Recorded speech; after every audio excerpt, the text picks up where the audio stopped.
Maeve Jenkins kept her fingers pressed against the rough grain of the oak table as she checked the columns of numbers one last time.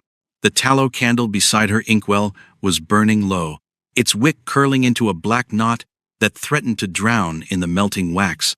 For 3 hours, she had been tracking the shipments of white pine from the upper valley down to the river mouth, and 2 cords of wood remained completely missing from the final balance sheet.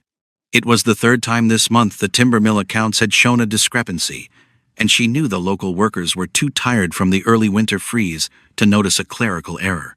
She picked up her steel pen, dipped it carefully into the black ink, and began to write a note to the foreman in her clean, unhurried handwriting. She did not hear the front door open against the autumn wind, but she felt the cold air move across the floorboards a second before Gwen stepped into the room. Gwen did not take off her heavy wool cloak. She simply walked straight to the table and blew out the candle with a sharp puff of air that left the room in sudden gray darkness. "Pack 1 small trunk," Gwen said, her voice clear and completely settled in its purpose. "The carriage is coming at 5 o'clock in the morning, and we are leaving for the coast before the sun clears the tree line." Maeve did not move from her chair, though she could feel the cold ink drying on her fingertips in the dark. "The mill manager needs these sheets by Monday morning, Gwen, and the winter supplies have not been fully cleared by the town selectmen yet." Gwen reached down, closed the heavy leather ledger with a solid thud, and slid the inkwell out of Maeve's reach. "The mill will stand for 10 days without you, and the selectmen will survive the delay because they have no choice. The Brightons have opened their house in Rockport, the rest of the girls are already there, and I am not spending another season watching you turn into a piece of office furniture." Maeve sat in the quiet room for 30 seconds, listening to the wind rattle the loose pane in the kitchen window, before she stood up and found her lantern. The journey from the green hills of Vermont down to the Massachusetts coast took the better part of 2 days, the carriage wheels churning through the damp ruts of the post road. Maeve spent the first 4 hours trying to calculate the interest on the town road bonds in her head, but by the afternoon of the 2nd day, she gave up and watched the trees thin out into low scrub pine and gray rock. The air changed first, losing the sharp scent of hemlock and taking on the heavy, damp smell of salt, mud, and dying seaweed. When the horses finally turned down the long gravel drive of the Brighton estate, the sun was sinking behind a bank of purple clouds, throwing a cold light across the water. The house was built of gray fieldstone, its 2 wings extending toward the ocean like stone arms, with tall windows that showed the yellow glow of oil lamps within. Maeve waited until the driver had secured the horses before she stepped out, carrying her single wooden trunk by its iron handle, without waiting for the house staff to come down the steps. Inside, the house smelled of beeswax, lemon oil, and the dry heat of multiple wood fires burning in the public rooms. Gwen had already disappeared toward the kitchen to find hot water, but Lydia was sitting in the main parlor, her yellow silk dress spread out around her like a bell as she worked on a piece of white embroidery. She dropped her needle when Maeve entered and stood up, her movements deliberate and graceful in the way of someone who had spent 3 winters in Boston learning how to walk across a room. "You are the last to arrive, Maeve," Lydia said, offering a small, cool hand that smelled faintly of lavender water. "Fiona was certain you would stay in the hills to count the pine logs, but I told her you would not let Gwen make the trip alone." Maeve took her hand briefly, noting the small ink stain on her own thumb, before she pulled it back into her sleeve. "The road was soft, near the state line," Maeve said simply. "We lost 2 hours at the river crossing." Fiona came down the wide central staircase a moment later, her fingers dark with charcoal dust, and her apron tied crookedly over her gray wool dress. She did not shake hands. She simply grabbed Maeve by the elbow and pulled her toward the eastern windows that looked out over the stone terrace. "The light here is completely different from the mountains," Fiona said, pointing out toward the dark line of the sea. "It has no color at all in the evening, just different shades of iron and silver, and the house next door looks like an island when the tide comes up." Maeve looked past the low stone wall that marked the Brighton boundary, noting the massive dark outline of the adjacent property, its chimneys rising against the sky like black fingers. No lights were burning in any of the windows she could see, though a thin wisp of pale smoke was rising from a single stone flue near the rear. Audrey joined them from the library, an old volume of history tucked under her arm and her spectacles hanging from a black ribbon around her neck. She looked at Maeve with her usual quiet scrutiny, her eyes steady behind her faint smile. "The ledgers are balanced, then?" Audrey asked, her voice low enough to stay beneath the sound of Lydia's laughter from the parlor. "They are as close to balance as they will get until the spring thaw," Maeve replied, setting her trunk down by the corner cupboard. Audrey nodded once, a sharp, decisive movement. "Then leave them there. The ocean does not keep accounts, and neither do we, for the next week." Maeve's room was on the second floor of the eastern wing, a narrow space with a whitewashed wall and an iron bedstead that faced the water. A small door opened onto a stone balcony that was barely 3 feet wide, just enough space for a person to stand and look down at the rocks below. She spent 10 minutes unpacking her 3 plain dresses, her extra boots, and the thick leather volume of natural philosophy she had carried from her father's study. By the time she went back downstairs, the other 4 women were gathered around the long table in the dining room, the oil lamps turned low to keep the evening bugs away from the glass. The meal was simple, consisting of cold mutton, baked bread, and a bowl of winter apples that had survived the journey from the south. Lydia talked about the families who had taken houses along the shore for the season, listing names and incomes with the familiar precision of an auctioneer. Maeve ate her bread and listened to the steady roar of the surf against the beach, a sound that felt much closer now that the wind had dropped. When the dinner was cleared, she took her book and her lantern, walked out through the side door, and found a gray wooden bench near the water's edge. She did not open the volume immediately. She sat and watched the black water move against the sand, feeling the cold air settle into her clothes like wool. The second morning brought a thin, high fog that hung over the water until noon, turning the sun into a white disk that gave no heat to the stones. Maeve had completed her walk along the high tide line before Gwen or Lydia had come down to the breakfast room. She had found 3 pieces of green glass, smooth as coins, a dried crab shell, and a small piece of oak timbers from an old wreck, all of which she left on the stone wall by the garden gate. By 3 o'clock in the afternoon, the fog had lifted enough to show the full curve of the bay, and the 5 women had moved down to the dry sand below the terrace. Lydia had brought a folding canvas chair and a large green parasol, while Fiona sat on a wool blanket with her sketchbook open on her knees, her charcoal pencil moving in quick, sharp strokes. Maeve was sitting on a flat stone 20 yards down the beach, her leather book open to a chapter on the movement of tides, when she felt the change in the air. It was not a sound, but rather the sudden stillness that comes over a flock of birds when a shadow passes over the field. She looked up from her page and saw a man walking down the narrow cliff path that led from the adjacent estate. He was tall, his shoulders broad beneath a plain black coat that had no brass buttons or velvet trim to show his station. His hair was completely white, the color of clean bone or fresh snow, and it caught the thin sunlight in a way that made him visible long before he reached the level sand.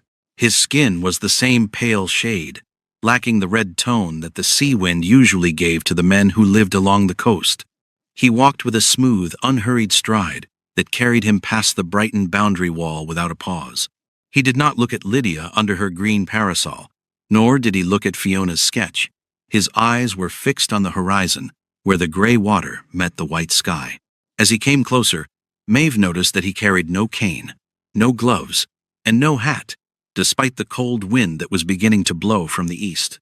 The house staff from the Brighton estate, who had been carrying wood to the terrace fire, stopped their work entirely and stood by the stone pillars, their arms full of birch logs, watching him pass with a quiet, rigid attention. Lydia's parasol tilted slightly as he drew level with their group.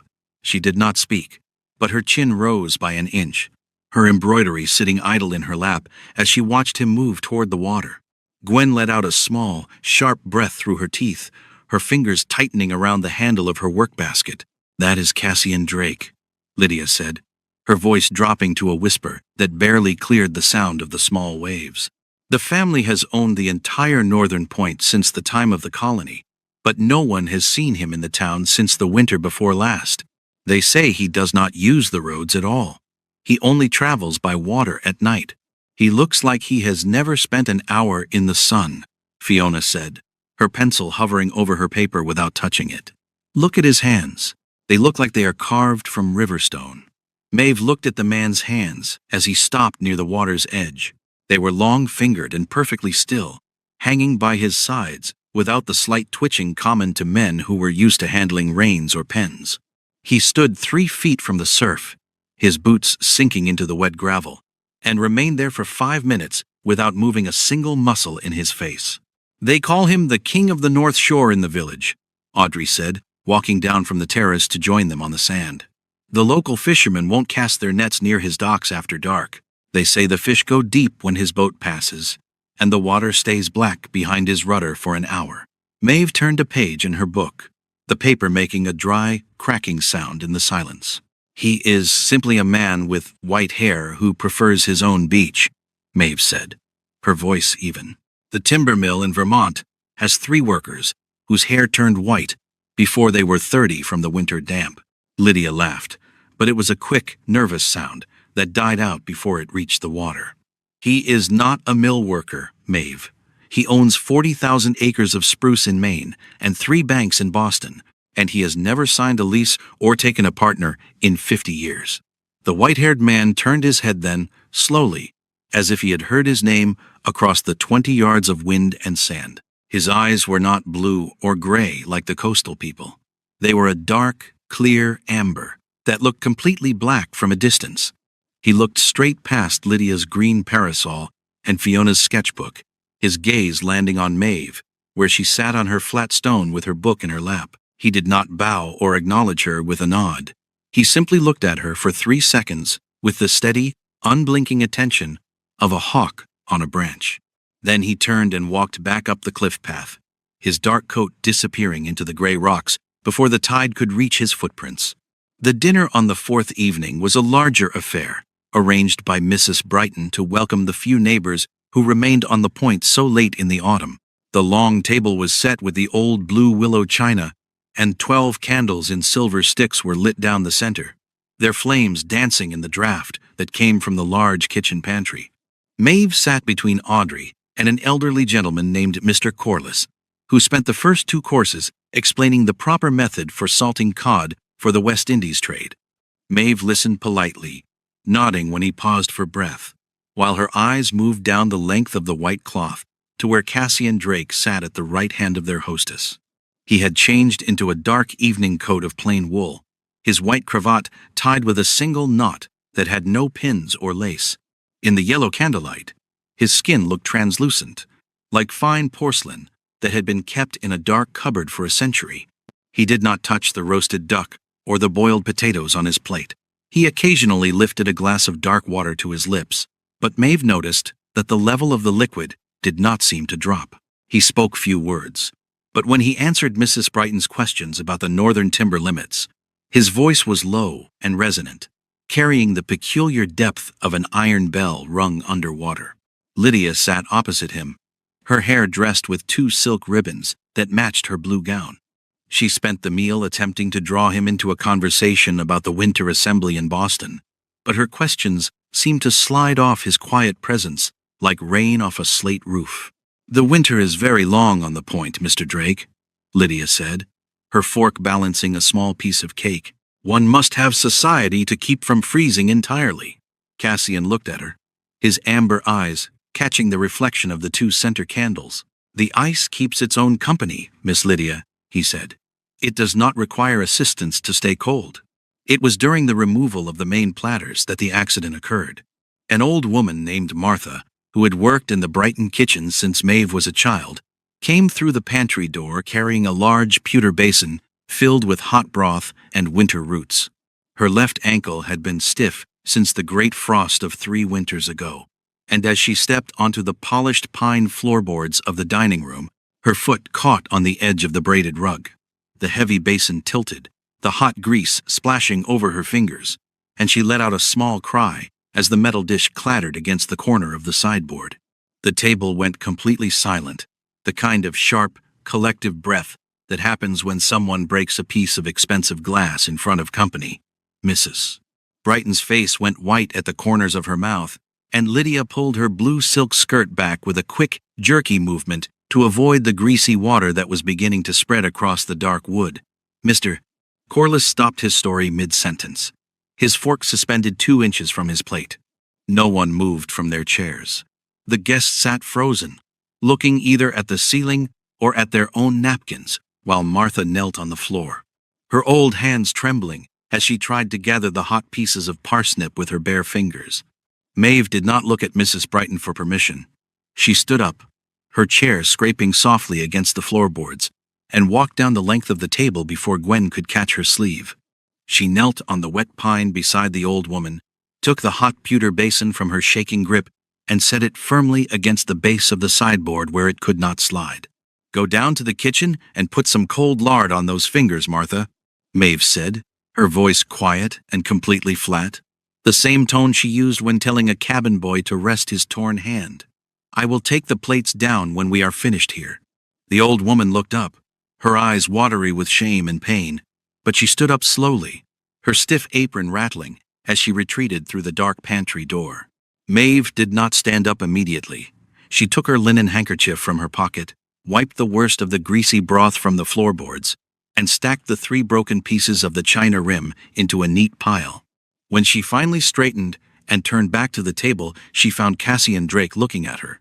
He had not moved from his seat, but his long, pale hands were flat against the white cloth, and his amber eyes were wide, fixed on her face with a strange, heavy intensity that felt like a hand pressing against her chest. She did not lower her head. She walked back to her seat, sat down, and picked up her napkin as if she had done nothing more than pass the salt cellar. The next morning, the sky was the color of an old iron kettle, and a fine, dry snow was beginning to drift down between the pine trees along the road. Maeve put on her heavy boots and her gray wool cloak, intending to walk the mile into Rockport to find some white paper and a bottle of black ink for her winter letters. The village was small, a single row of gray clapboard shops facing the stone wharf where 3 fishing smacks were tied to the pilings. She found the stationer's shop at the corner of the lane, a low-ceilinged room that smelled of dried hemp, tobacco, and old calfskin. The shopkeeper was an old man with a leather apron who was busy transferring small lead balls from a wooden keg into canvas sacks. Maeve had selected 2 sheets of thick rag paper and was examining the nibs of the steel pens when the bell above the door gave a single, muffled clink. The wind did not blow into the shop, but the air became suddenly cold, the way the air inside a stone well feels in the middle of July. Maeve did not turn around until she heard the shopkeeper drop his lead balls back into the keg with a heavy, hollow rattle. Cassian Drake stood inside the low doorway, his head nearly touching the dark beams of the ceiling. He was wearing his plain black coat, and his white hair was lightly dusted with the dry snow from the lane, but he did not shiver or tuck his hands into his pockets. He looked around the small shop with a quiet, neutral expression until his eyes found Maeve standing by the ink shelf. "The paper from the valley is better for letters," he said, his voice dropping into the quiet room like a stone into dry grass. "The coastal paper has too much salt in the fiber. The ink spreads before it can dry." Maeve looked down at the 2 sheets in her hand, noting the slightly gray tint of the paper. "The valley paper is 4 cents more a sheet in the village," she said, looking back up at his pale face. "For a letter to a timber foreman, the salt paper will serve well enough." Cassian walked 2 steps closer, his boots making no sound at all on the sawdust that covered the floorboards. "The foreman will not read it if the ink runs," he said. He reached into his coat pocket, drew out a small wooden box wrapped in green twine, and laid it on the counter beside her paper. "Use this. It was made in Philadelphia before the war." The shopkeeper had retreated to the very back of his counter, his hands tucked under his leather apron, his eyes fixed on the floor between his boots. Maeve looked from the wooden box to Cassian's amber eyes, which looked lighter now in the gray light from the street window. "I do not take gifts from neighbors I have not bidden good morning to. Mr. Drake," she said, her voice remaining steady and unhurried. Cassian did not move his hand from the counter. "It is not a gift, Miss Jenkins. It is an exchange. You did not look away from the floor last night, when the others were busy with their own skirts." They walked out of the shop together 3 minutes later, the snow falling thicker now, covering the black gravel of the lane with a thin white skin. They did not separate at the corner. By some silent agreement that neither spoke aloud, they turned down the narrow path that led toward the harbor tea room, a low stone building where a small peat fire was smoking in the hearth. The room was empty of other customers at that hour. The two wooden tables near the window, looking out over the gray pilings and the dark water of the basin. They sat opposite each other by the window, a young girl with red hair bringing them a pot of black tea and 2 earthenware mugs without being asked. She set the pot down with a trembling hand, her eyes sliding sideways toward Cassian's white hair, before she hurried back to the kitchen behind the counter. Maeve poured the tea, noting that when Cassian took his mug, his fingers did not steam against the hot clay, nor did any breath show from his lips as he blew across the dark liquid. "You have been counting the logs in the southern valley," Cassian said, his eyes fixed on the harbor mouth, where a single boat was trying to clear the bar. "The Brighton family thinks you are here to find a husband with a house in Boston." Maeve took a sip of her tea, the warmth welcome after the walk down the lane. "The Brighton family thinks many things that do not appear on my balance sheets," she said. "The timber mill has 400 workers who require their wages before the river freezes, and my father's eyes are too dim to read the small figures in the ledger. That is my occupation." Cassian looked at her for a long moment, his face as still as the stone walls of the harbor. "An occupation is a short thing," he said. "People spend 30 years counting their logs or their money, and then they are laid under the slate stones by the church wall, and the trees grow back over their ditches in another 10. I have watched 4 generations of the Brighton family come to this beach to wear their silk dresses, and not one of them could tell you the depth of the channel outside the point." Maeve set her mug down with a small click. "The channel is 24 feet at low water," she said. "The timber boats from the north cannot clear the bar if they carry more than 80 cords. I checked the charts before we left Vermont." Cassian's amber eyes flared slightly, a sudden gold light showing in the dark centers, and for the first time since she had seen him, the corners of his mouth lifted in something that was almost a smile. The wind died out completely by midnight, leaving the coast under a heavy, freezing silence that made the timber of the Brighton house creak as the frost took hold of the beams.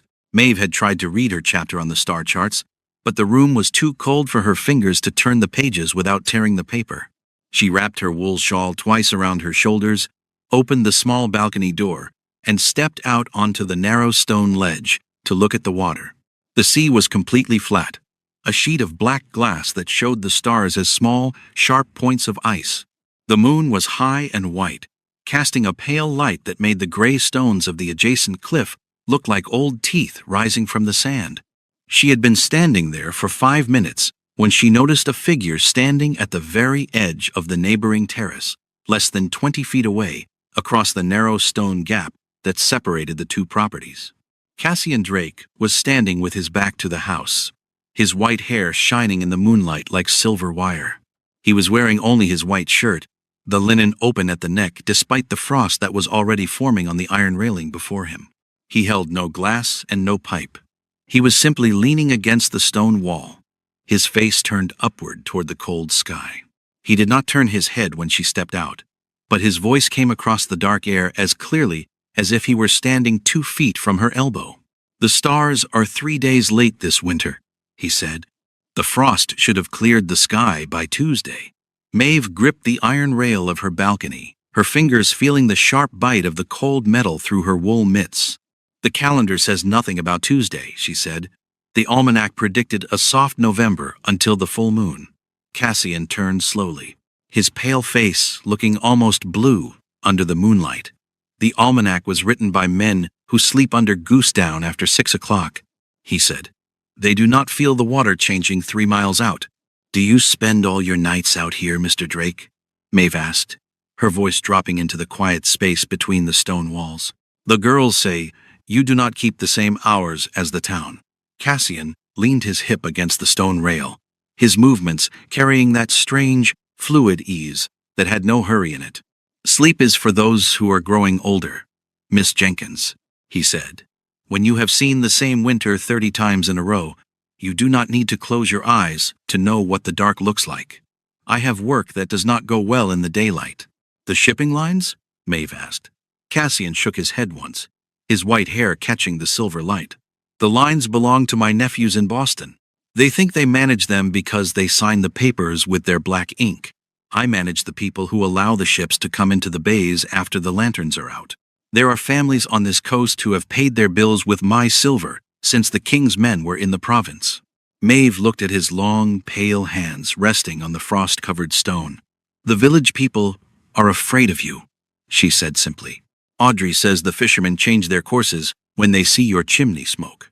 Cassian looked down at the black water below the rocks, his amber eyes dimming until they looked like old copper coins. "They are right to keep their distance," he said. "Not because I intend them harm, but because the things that do not change are dangerous for those who must die in the spring. A man who lives through 3 of their lifetimes is like a rock in the middle of a horse path. They will break their wheels against him if they do not look where they are driving. I have managed 3 timber mills where the water wheel stayed the same, while the boys who carried the logs grew old and died," Maeve said, her voice remaining steady in the cold. "The wheel does not apologize for staying grease-stained, and the boys do not blame the wood for being hard. They simply do the work until they are finished." Cassian looked up from the rocks, his amber eyes fixing on her face with that same unblinking stare she had seen on the beach. "You have a very cold mind, Maeve Jenkins," he said, using her name for the first time without her title. "It is the only thing on this point that does not smell of old rosewater and fear." Maeve did not answer. She stepped back into her room, closed the small door against the frost, and slept until the sun was 3 hours high. The grand gala was held on the 6th evening at the mansion of Arthur Pendleton, a man who had made his fortune in the China trade and had built a house that looked like a white wooden temple on the highest hill above the bay. The ballroom was 3 times the size of the Brighton parlor, its floor made of white oak planks that had been waxed until they reflected the 70 candles burning in the 3 brass chandeliers above. The walls were covered with green silk paper, and an orchestra from Boston was positioned in the corner, the violins playing a loud, fast tune that kept 20 couples moving across the floor in a cloud of silk and lace. Maeve stood near the rear window, her gray wool dress looking dark and plain against the green wall, her fingers holding a small glass of cider that had gone flat. Lydia was in the center of the room, her gold gown turning in wide circles as she danced with a young lawyer from Salem, her face bright with the heat of the candles. Gwen was by the refreshment table, talking animatedly with 2 elderly women about the price of winter flour, while Fiona sat in the corner window seat, her small pencil moving secretly inside her sleeve as she drew the fat cheeks of the flute player. Cassian Drake arrived an hour after the music had begun. He did not use the main entrance where the carriages were lined up. He appeared through the side door that led from the garden terrace, his black coat showing no signs of the snow that was beginning to coat the windows. He did not speak to Arthur Pendleton, nor did he join the line of gentlemen waiting to dance with the daughters of the Salem merchants.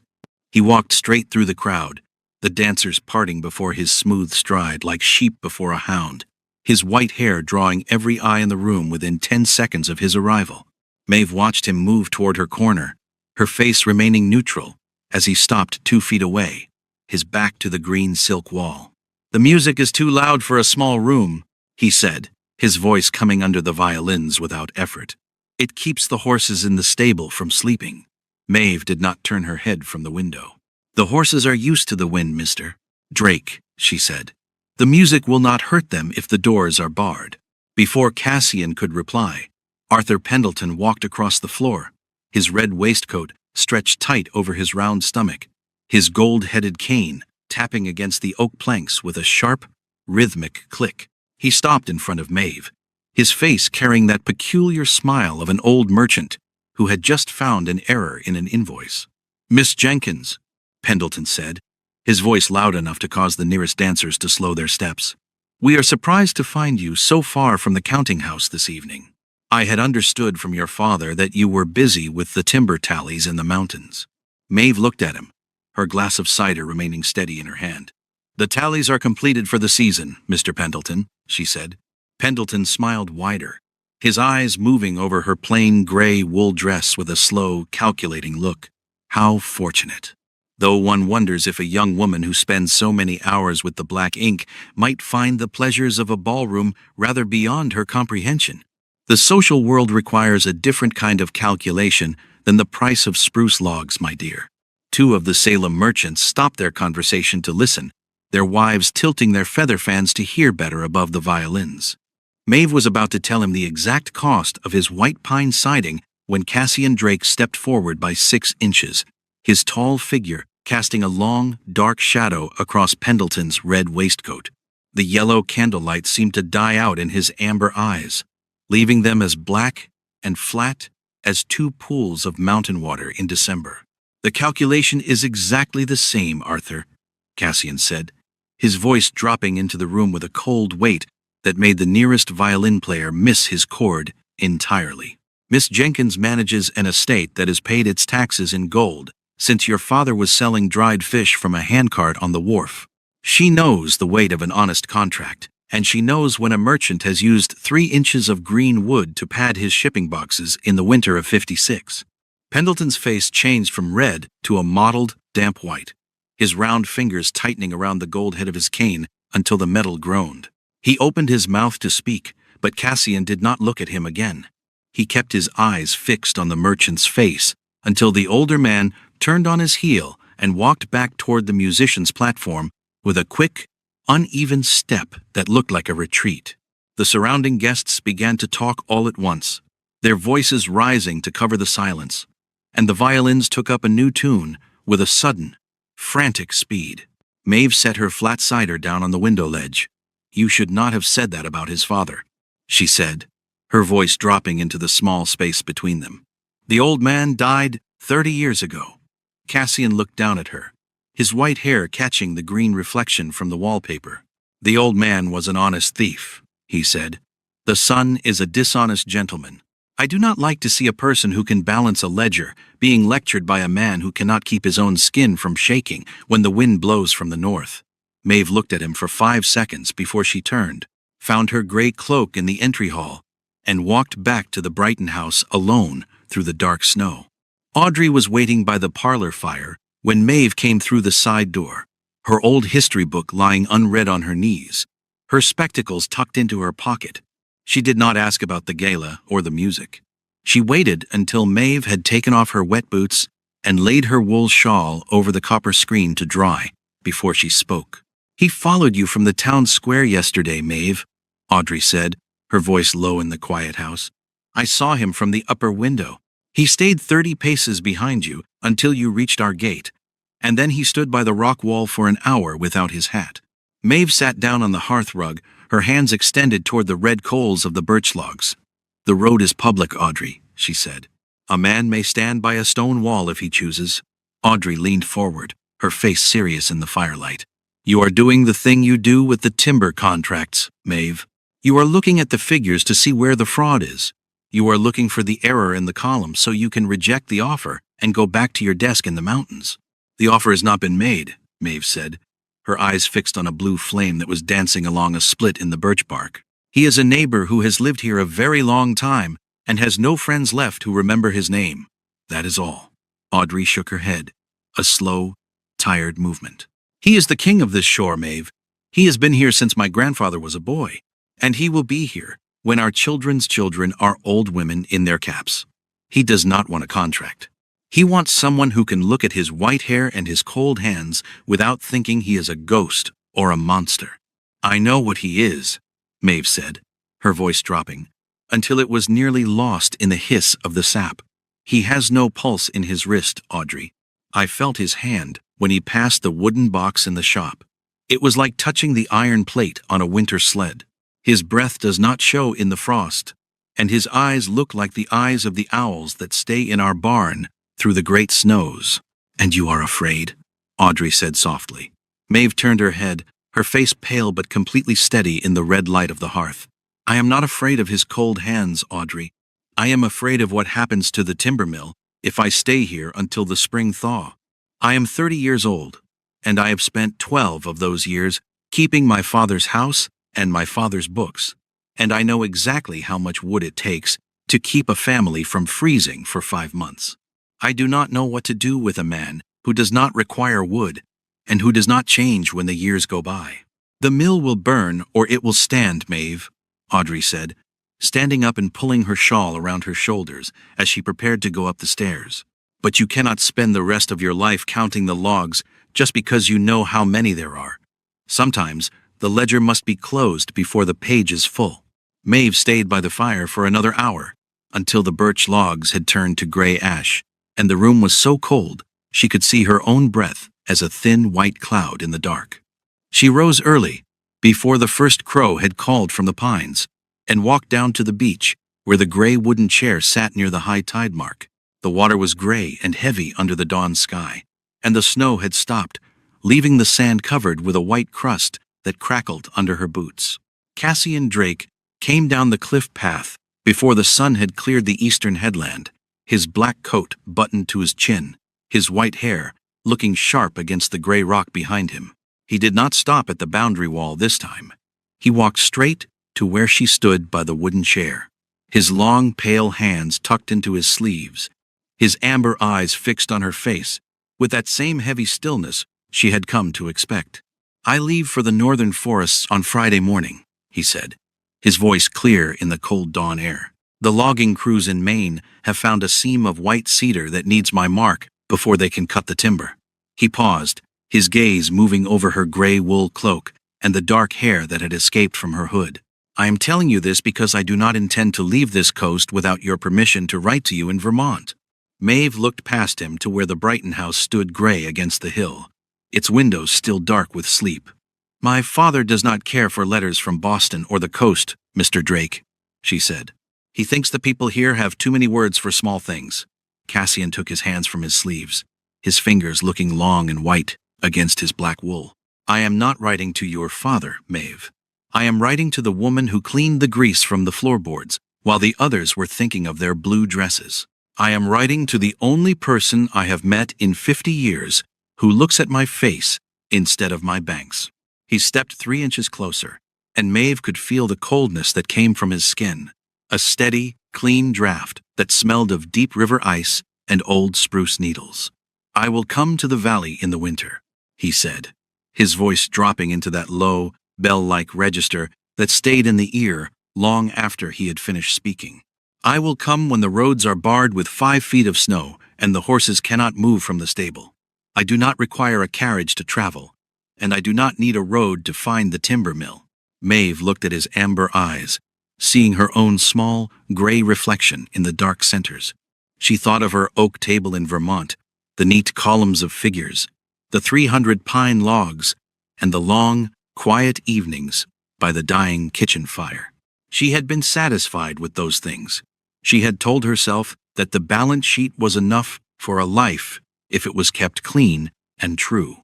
But as she looked at the white-haired man standing before her in the gray light, she knew the ledger was already changing, its margins expanding into something that had no numbers and no end. "The house is 3 miles past the church crossing," she said, her voice remaining unhurried and clear in the wind. "The gate is painted white, but the snow usually covers the latch by December. You will have to use the kitchen door. The front lock has been rusted shut since the year of the Great Frost." Cassian didn't bow or thank her. His amber eyes simply brightened until they looked like coals under an iron grate. And he turned and walked back up the cliff path without looking back once. Maeve stood by the gray chair until the sun finally broke through the clouds, turning the white snow on the sand into a sheet of silver that was too bright to look at for long. The journey back to the green hills of Vermont was longer than the trip down, the carriage horses slipping on the frozen ruts of the road as the early winter gales began to blow from the north. Maeve sat in her corner with her leather volume in her lap, her fingers tracing the old gold tooling on the spine, while Gwen slept against her shoulder, her breath coming in slow, regular puffs against the wool of her cloak. The Brighton house was closed now, its windows shuttered with gray pine boards until the spring, and the beach by Rockport was left to the crows and the high tides that came up over the flat stones. 11 weeks passed in the ordinary way, the days marked by the short light and the heavy smell of wood smoke that hung over the valley from the mill chimneys. Maeve rose every morning at 5 o'clock, lit the kitchen hearth with 3 birch splits, and sat at her oak table with the big ledger until her father came down in his wool slippers to ask about the weather. The foreman wrote twice about the missing white pine logs, and she found the error on a Tuesday afternoon, a simple mistake of 40 cords that had been credited to the wrong river driver in the month of September. She corrected the figure with 2 strokes of her pen and felt nothing at all as she closed the book. It was a Thursday in January when she heard the sound of wheels on the gravel drive. The snow had been falling since the previous night, 3 feet of dry, white powder that covered the stone walls and reached the sills of the lower windows, leaving the valley completely silent under a gray sky. No carriage from the village had moved since Tuesday, and the mail rider had left his horse at the church crossing 2 miles down the lane. Maeve did not get up from her chair immediately. She sat with her hands resting on the cold leather of the ledger, listening to the slow, heavy step that was moving up the kitchen path through the deep drifts. It was a footstep that made no sound of crunching crust or breaking ice. It was a steady, smooth presence that moved through the snow, as if the white powder were nothing more than gray dust on a parlor floor.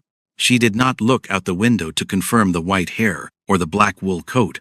She stood up, took her wool shawl from the iron hook by the chimney, and walked straight to the kitchen door. When she drew back the heavy oak bolt, the cold air came in like a knife, carrying a fine cloud of white snow that settled over her boots and the dark pine floorboards. Cassian Drake was standing on the stone step, his head nearly touching the low lintel of the porch, his white hair completely free of snow, despite the gale that was blowing through the orchard behind him. His amber eyes were wide and bright in the gray light of the afternoon, and when he looked at her, his pale face carried no sign of the long journey through the frozen hills. He did not ask to come in, and he did not speak of the 3 months that had passed since the beach at Rockport. He simply reached out a long, pale hand and held open the heavy door against the wind. Maeve looked past his black sleeve to the white valley below, seeing the long winter stretching out toward the mountains, the cold rivers staying silent under their 3 feet of blue ice until the spring thaw came to clear the channels. She knew the mill would still require her numbers, and her father would still need his tea by the fire, but she knew also that the kitchen door would never be completely bolted again against the things that stayed the same while the wood burned down to ash. She stepped out onto the stone sill, her gray wool dress catching the wind as she stood beside him in the cold, and the door closed behind them with a solid, final click that left the ledger inside completely dark. The future does not arrive with a great noise or a sudden turning of the sun. It moves into a life the way the winter fog moves through the pine woods, filling the empty ditches and softening the sharp edges of the stone walls until the landscape looks completely different, without a single rock having been moved from its place. Maeve Jenkins sat by the small window of the timber house as the February light began to die behind the ridge, her fingers unhurried as she knitted a pair of heavy gray mitts from the wool she had spun before the first frost. She did not look at the clock on the shelf, for she had come to understand that the hours are only important to those who have a short time to spend them, and the numbers in her old ledger had begun to look like the small marks the birds leave on the snow before the wind takes them away. A life is not a sum of cords or dollars, nor is it a performance to be managed in front of the neighbors who come to the kitchen door to see if the fire is still burning. It is a long, quiet negotiation with the things that do not change, a willingness to stand by a white-haired man in the dark when the rest of the valley has gone to sleep under their goose down, and to find that the coldness of his hand is nothing more than the temperature of the deep earth before the trees began to grow. She could hear the wind moving through the spruce logs on the mountain, a steady, ancient sound that had no anger in it, and she knew that when the spring came, the river would run high and the logs would go down to the sea exactly as they had for 50 years. But she would not be counting them from the shore. She would be watching the water clear from the high stone terrace where the channels were deep enough for the ships to pass without a chart, and where the silence between two people was long enough to hold all the winters that were still to come.